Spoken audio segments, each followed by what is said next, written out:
नमस्कार दोस्तों, मैं हूं Rahul. Auto loan expert channel में आपका स्वागत है।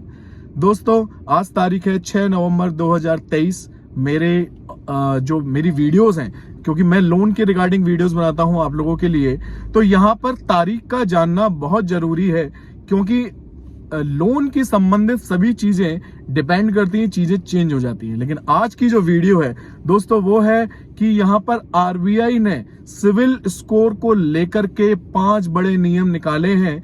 लोन लेने से पहले आपको ये नियम पता होना बहुत जरूरी है, आवश्यक है। अगर आप लोन लेने का प्लान कर रहे हैं तो मेरी वीडियो को पूरी एंड तक देखें और समझें कि सिविल के ऊपर आरबीआई ने क्या कड़े नियम निकाले हैं।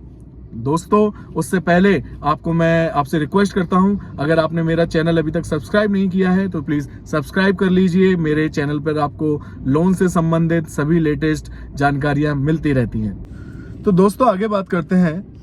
भारतीय रिजर्व बैंक की तरफ से सिविल को लेकर के जो बड़ा अपडेट आया है, इसके तहत जो 5 नियम आए हैं, हम उन पे बात करेंगे। जिसके बाद एक्चुअली क्या है कि जो क्रेडिट ब्यूरो है, मतलब उनके पास इतनी सारी शिकायतें आती हैं कस्टमर की कि मेरी सिविल में ये लोन दिख रहा है, मेरे को बिना पूछे मेरी सिविल चेक कर ली, ये लोन मेरा नहीं है, उसमें कई सारी दिक्कतें आ रही हैं, वो सुधार नहीं होते हैं, बहुत सारी अनगिनत दिक्कतें। किसी का मोबाइल नंबर किसी की सिविल में डला हुआ है, किसी का पैन नंबर किसी की सिविल में डला हुआ है, किसी का लोन नहीं है, वो उसके सिविल में रिपोर्ट कर रहा है, शो कर रहा है। बहुत सारी कंप्लेंट्स जो है आरबीआई के पास जा रही थी। आरबीआई की साइट पे कंप्लेंट्स होती हैं, वहां पे कर रहे थे लोग, एंड इवन सिविल ब्यूरो को भी जा रही थी। तो दोस्तों, इसी को देखते हुए, इसी को मद्देनजर रखते हुए यहाँ पे केंद्रीय बैंक ने, मतलब रिजर्व बैंक ऑफ इंडिया ने सख्त नियम बना दिए गए हैं। हालांकि ये जो नियम है, ये पिछली साल अप्रैल में ही यहाँ पे बता दिए गए थे। बैंकों को चेतावनी दे दी गई थी, जितने भी फाइनेंस इंस्टीट्यूट है सबको चेतावनी दे दी गई थी कि हम नियम कड़े करेंगे। अब आपको बता दूं, ये जो 5 नियम हैं, ये 26 अप्रैल 2024 से लागू हो जाएंगे। ठीक है।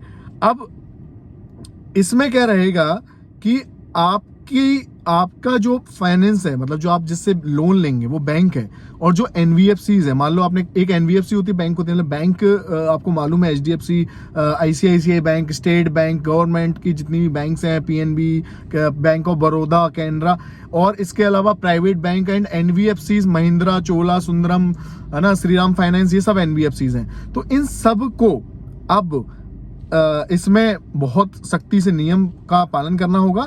इसके बाद इसमें क्या है कि उन्होंने बोला है कि क्रेडिट ब्यूरो को डेटा सुधार ना होने की वजह भी बतानी होगी। मतलब अब जो सिविल की जो साइट्स हैं, जैसे ट्रांस यूनियन है, एक्सपीरियन है, क्रिफ है, इनको डाटा, अगर किसी ने कंप्लेन की है, उसका डाटा सुधार नहीं होता है, तो उनको इसकी भी जानकारी देनी होगी कि ये डाटा क्यों नहीं सुधारा गया है। इसके अलावा जो उनकी शिकायतें हैं, कितनी शिकायतें उनको रिसीव हो रही हैं सिविल को। अभी तक क्या है कि सिविल की जो साइट्स हैं, वो किसी को भी डाटा शेयर नहीं करती हैं, बताती नहीं कि हमारे पास कितनी शिकायतें चल रही हैं। पर अब रिजर्व बैंक ने बोला है कि आपको हमें बताना पड़ेगा कि आपके पास एट प्रेजेंट कितनी शिकायतें हैं जो आपके पास आ रही हैं, और आपने कितनी शिकायतों का यहाँ पे निवारण कर दिया है, और नहीं किया है तो क्यों नहीं किया है। तो दोस्तों, इसके अलावा अब अगर आप कोई भी लोन लोगे, तो आपका जब कोई ग्राहक लोन के लिए आवेदन करता है, तो बैंक उसका सिविल चेक करती है। इसके तहत रिजर्व बैंक ने अब जो 5 नियम निकाले हैं, मैं उनके ऊपर बात करूंगा। तो पहला नियम जो है कि ग्राहक को भेजनी होगी सिविल चेक किए जाने की सूचना। मतलब केंद्रीय बैंक ने सभी क्रेडिट इंफॉर्मेशन कंपनियों से कहा है कि जब भी कोई व्यक्ति विशेष बैंक से या एनबीएफसी से लोन लेगा और आप उसका सिविल रिपोर्ट चेक करेंगे, तो आपको उसकी सिविल की जानकारी उसको भेजना जरूरी होगी। मतलब आप अगर अब लोन लेंगे, आपकी सिविल कोई चेक करता है, तो आपको उसकी जानकारी दी जाएगी कि आपका सिविल चेक किया जा रहा है। अब क्योंकि और उसकी इंफॉर्मेशन आपको कैसे दी जाएगी? एसएमएस के द्वारा, ईमेल्स के द्वारा। आपको जब भी आप उसमें उनको किसी से सिविल चेक कराते हैं, तो आपका नंबर उसमें रजिस्टर्ड होगा, कोई उसके अंदर मैंडेटरी होता है सिविल के अंदर मोबाइल नंबर डालना, ईमेल एड्रेस डालना। तो जैसे ही आप उसके अंदर जो सिविल आपकी चेक कर रहा है वो आपका मोबाइल नंबर डालेगा, ईमेल एड्रेस डालेगा, आपके पास एक मेल भी आएगा, आपके पास एक मैसेज भी आएगा और वो मैंडेटरी हो जाएगा कि डालना ही डालना है। तो जैसे ही वो डालेगा आपके पास एक मेल भी आ जाएगा, आपके पास एक मैसेज भी आ जाएगा कि आपकी सिविल यहाँ पे चेक की गई है। इसके अलावा अब क्योंकि इतनी सारी शिकायतें आ रही थी इसीलिए ये रिजर्व बैंक ने इतना बड़ा यहाँ पे फैसला लिया, ये लेना पड़ा। और मेरे हिसाब से, पर्सनली मेरे हिसाब से बहुत सही है। बहुत सारी शिकायतें हमारे पास आती हैं, लोग बोलते हैं हम सिविल चेक करते हैं तो बोलते हैं हमारा लोन नहीं है, मैंने कभी लोन लिया नहीं है, मेरे में लोन कैसे दिख रहा है, बहुत रटते रहते हैं सिविल में। तो बहुत अच्छी यहाँ पे ये जानकारी है आप लोगों के लिए। तो और दूसरा नियम क्या है, रिक्वेस्ट को रिजेक्ट करने की वजह बतानी होगी। तो अगर आपने कोई लोन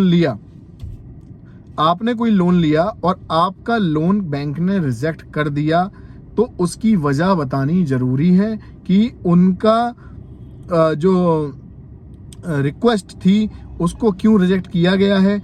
इससे ग्राहकों को समझ में आएगा, आसानी होगी समझने में कि उनकी रिक्वेस्ट को क्यों रिजेक्ट कर दिया गया है। रिक्वेस्ट रिजेक्ट की जाने की वजह भी उनको लिस्ट बनाकर देनी होगी क्रेडिट ब्यूरो को, अपनी आरबीआई को।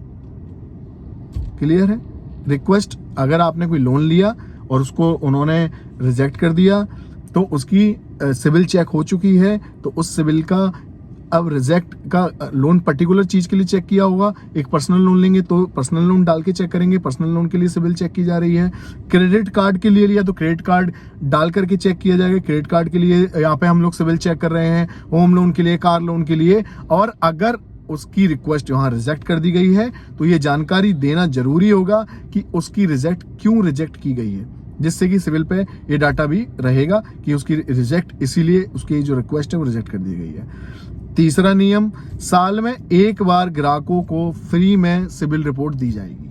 दोस्तों, आरबीआई ने सभी क्रेडिट कंपनियों को साल में एक बार फ्री क्रेडिट स्कोर अपने ग्राहकों को मुहैया कराएंगे, मतलब प्रोवाइड कराएंगे। फ्री में आप क्रेडिट कंपनी की साइट पे, मतलब सिविल की साइट पे जाकर के एक बार साल में 2024 अप्रैल के बाद साल में एक बार अपनी सिविल फ्री चेक कर सकते हैं, जिसमें आपको अपना पूरा सिविल स्कोर दिखाई देगा, आपका पूरा क्रेडिट हिस्ट्री पता चल जाएगी, आपके जितने लोन चल रहे हैं, आपकी सिविल किसने कितनी बार चेक की है, आपकी सिविल पे क्या क्या डाटा आ रहा है, आपके कितने लोन चल रहे हैं, सब फ्री में देखने को मिलेगा। अदरवाइज आज की डेट में इसमें 500 रुपये तक का मिनिमम अमाउंट लगता है सिविल चेक करने पर, लेकिन आप किसी भी बैंक में जाके फ्री में चेक करा सकते हैं। लेकिन बात वही है कि अननेसेसरी सिविल नहीं चेक करनी चाहिए। सिविल चेक क्यों नहीं करनी चाहिए, इसके ऊपर मैं एक डिफरेंट वीडियो बना दूंगा। हाल फिलहाल हम इन नियमों के ऊपर बात कर लेते हैं। अब इसके अलावा चौथा नियम, डिफॉल्ट करने से पहले बैंक को, उस फाइनेंस इंस्टीट्यूट को, ग्राहक को बताना होगा कि हम आपको डिफॉल्टर यहाँ पे अब घोषित कर रहे हैं सिविल के अंदर। तो बैंक ने, आरबीआई ने ये भी नियम निकाला है, अगर आप किसी भी कस्टमर को, किसी भी ग्राहक को सिविल में कोई भी डिफॉल्टर घोषित करते हैं तो उसको एसएमएस द्वारा, ईमेल द्वारा उसको आपको ये जानकारी देनी ही होगी। और उसके अलावा बैंक को लोन बांटने वाली संस्थाएं जो हैं, मतलब जितनी बैंक हैं, जितनी प्राइवेट इंस्टीट्यूट्स हैं, उन सबको यहां पर एक ऑफिसर रखना पड़ेगा, नोडल ऑफिसर रखना पड़ेगा, जो कि कस्टमर की सिविल से संबंधित समस्याओं का सॉल्यूशन देगा, उसको सुलझाएगा। ये अभी तक कोई भी बैंक में आपको नहीं मिलेगा जो आपकी क्रेडिट या सिविल को सुधारने के लिए बैठा होगा। वो अब अगली साल से आरबीआई ने तो ये नियम निकाला है कि हर बैंक को एक सिविल के लिए व्यक्ति विशेष को वहां बिठाना है, उसको पर्टिकुलर यही राइट्स होंगे कि वो लोगों की सिविल का ध्यान रखेगा, कोई भी दिक्कत है तो उसको सॉर्ट आउट करेगा। अब वो किस तरीके से बैंक डिजाइन करेगी ये आपको समय के साथ पता चल जाएगा, लेकिन ये नियम आ रहा है, बैंक ने, आरबीआई ने बैंकों को ये निर्देश दिए हैं। अब बात करते हैं पांचवा नियम। पांचवा नियम सबसे इंटरेस्टिंग नियम है कि अभी तक क्या होता है कि हम जब कंप्लेन करते हैं, आप लोगों को, बहुत से लोगों को ये पता ही नहीं हुआ कंप्लेन कैसे की जाती है। दोस्तों, जब सिविल चेक होती है तो civil.com करके एक साइट है, आप वहां जाएंगे, वहां पे सब्सक्रिप्शन लेंगे गूगल पे लेकर के, तो आप वहां सब्सक्रिप्शन लेंगे, 500 रुपए का सब्सक्रिप्शन होता है। उसमें आपको आपका पूरा सिविल दिख जाएगा। उसमें आप आपका पैन नंबर, आधार नंबर, मोबाइल नंबर, आपके सारे लोन, आपका कोई लोन का अमाउंट, आपका खुद का कोई नाम गलत आ रहा है, कोई सरनेम गलत आ रहा है, आपका कोई एड्रेस गलत आ रहा है, उसमें पूरी डिटेल होती है। आपकी कोई ऑफिस एड्रेस गलत आ रहा है, आपकी हिस्ट्री दिखती है, पूरी हिस्ट्री में कोई लोन है जो आपका नहीं है जिसमें दिख रहा है, आपका इंक्वायरियां दिखती है, मतलब कितनी बार सिविल चेक की गई है, कोई इंक्वायरी है जो आपकी नहीं है, तो आप हर चीज पे उसमें डिस्प्यूट, हाँ इसको बोलते हैं डिस्प्यूट फाइल कर सकते हैं, उसको बोलते हैं। वो जो जितनी डिस्प्यूट फाइल होती हैं उसमें आता है ऑप्शन डिस्प्यूट रेज करने का, तो आप हर चीज पे डिस्प्यूट रेज कर सकते हैं, अपने मोबाइल नंबर पे, अपनी इंक्वायरी पे, अपने लोन पे, अपने हर चीज पे डिस्प्यूट रेज कर सकते हैं। अब उस पे आरबीआई ने एक कड़ा नियम निकाला है। अगर आप एक कस्टमर हैं, आपने सिविल चेक करी, आपने देखा कि ये मेरी सिविल में गलत इंक्वायरी आ रही है, गलत जानकारी आ रही है, ना तो ये सिविल मैंने चेक कराई थी, फिर भी किसी ने चेक की है, तो विद इन 30 डेज का टाइम दिया है आरबीआई ने क्रेडिट ब्यूरो को, और बैंक्स को सिर्फ 30 दिन का समय दिया है। मतलब 21 दिन का समय दिया है यहाँ बैंक को, और 9 दिन का समय दिया है यहाँ पर क्रेडिट ब्यूरो को। मतलब जो क्रेडिट कंपनी है, ट्रांसयूनियन, एक्सपीरियन या क्रिफ, कोई सी भी है, इनमें से सिर्फ 30 दिन का समय देगी आरबीआई कि आपको इनकी प्रॉब्लम सॉर्ट आउट करनी है। अदरवाइज आरबीआई इनके ऊपर पेनल्टी फाइन करेगा। 30 दिन के अंदर नहीं होता है तो पर डे 100 रुपए फाइन लगेगा। मतलब 21 दिन का समय बैंक को दिया जाएगा, 21 दिन के अंदर आपके पास कोई कंप्लेन आई, आपने सॉर्ट आउट नहीं किया, तो आपको मतलब क्या होता है, एक साइड आपने कंप्लेन रेज कर दी, हालांकि ये कंप्लेन के लिए जो व्यक्ति बैठेगा उसको भी दे सकते हैं आप, और साइट पे जाके भी कर सकते हैं। तो वो क्रेडिट ब्यूरो जो है वो बैंक को देगा, बैंक को 21 दिन के अंदर सॉल्यूशन देना है।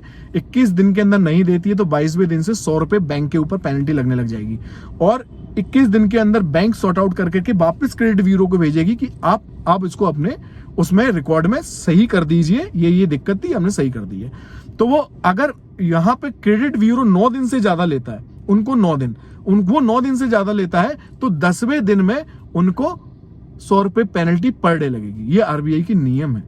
तो ये दोस्तों बहुत सख्त नियम है। 100 रुपए पर डे चार्ज करेगी बैंक, 3000 रुपए महीना चार्ज करेगी बैंक के ऊपर भी, क्रेडिट ब्यूरो के ऊपर भी, अगर आपकी प्रॉब्लम सॉर्ट आउट नहीं होती है तो सिविल से संबंधित। क्योंकि दोस्तों सिविल बहुत जरूरी है। लोन मतलब सिविल इतना इंपॉर्टेंट हो जाता है कि लोगों को अच्छी खासी सैलरी है, सब कुछ है, और दूसरे की वजह से, किसी और के लोन की वजह से जो उनका नहीं है, उसकी वजह से भी उनको दिक्कतों का सामना करना पड़ता है। बहुत सारे ऐसे केसेस हैं। तो यहाँ पर ये बहुत अच्छी गुड न्यूज है आप लोगों के लिए कि यहाँ पे आरबीआई ने बहुत सख्त ये 5 नियम निकाले हैं। आई होप आपको ये नियम समझ में आ गए होंगे, और कुछ भी आपको अगर नहीं समझ में आता है तो आप मुझे यहाँ पे अपने मेरे कमेंट बॉक्स में डाल सकते हैं, मुझसे पूछ सकते हैं, मैं आपके सभी क्वेश्चंस का यहाँ जवाब दूंगा। एंड अगर आपको मेरी दी गई जानकारी अच्छी लगी है तो प्लीज मेरे चैनल को सब्सक्राइब करें, लाइक करें, अपने दोस्तों के साथ शेयर करें, और कोई भी लोन लेने का प्लान कर रहे हो तो जरूर मेरे वीडियो पे, मेरे चैनल पे आके वीडियो देखें, या मुझसे कमेंट में पूछ सकते हैं। और अगर आपको कुछ और टॉपिक पे वीडियो जाननी हो तो मुझसे उस रिगार्डिंग भी आप कमेंट बॉक्स में डाल सकते हैं। मैं एक डेफिनेटली उस टॉपिक के ऊपर भी वीडियो बनाऊंगा। Thank you guys and bye.